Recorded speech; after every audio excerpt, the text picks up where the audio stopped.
there's a lesson here for each of us who are Christians here when it comes to sharing our faith with others, incidentally. You talk to some people, some Christians, and they have only one strategy for evangelism. They believe that it is their mission to convince people that they're all little Hitlers and they're all going to hell. And that's the only way they can think of to share their faith. And yes, at some point in a person's journey to Christ, they're going to have to see their heart for what it truly is. It's deceitful above all things, like Jeremiah says. And in some conversations that we have with lost people, we're going to have that talk with them.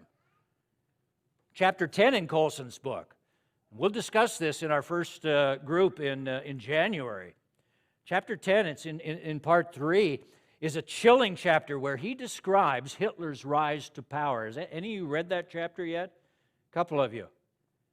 Man, it'll chill you to the bone when you realize that for every step Hitler took acquiring power, he did it with nobody raising a peep about it. All those good German teachers and pharmacists and school teachers and businessmen, they just went along with it while he built up his concentration camps. And people started disappearing from their neighborhoods. No one said a word about it. No, not one of us is as good as we think we are. We're just untested.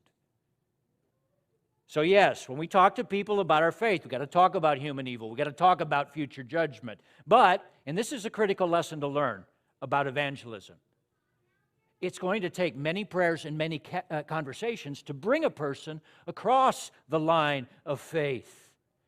And so, for many of these conversations you have with people, sometimes what you need to be talking about is not how bad people are, but how good Jesus is. There are people out there that yearn for light, and Jesus said, I'm the light of the world. There are people out there, they thirst for the beautiful, and Jesus is the beautiful Savior. They hunger for truth, and Jesus, what did he say? I'm the way, the truth, and the life. So, point is, we have to learn to share our faith prayerfully and carefully with others. To win some, we have to be winsome.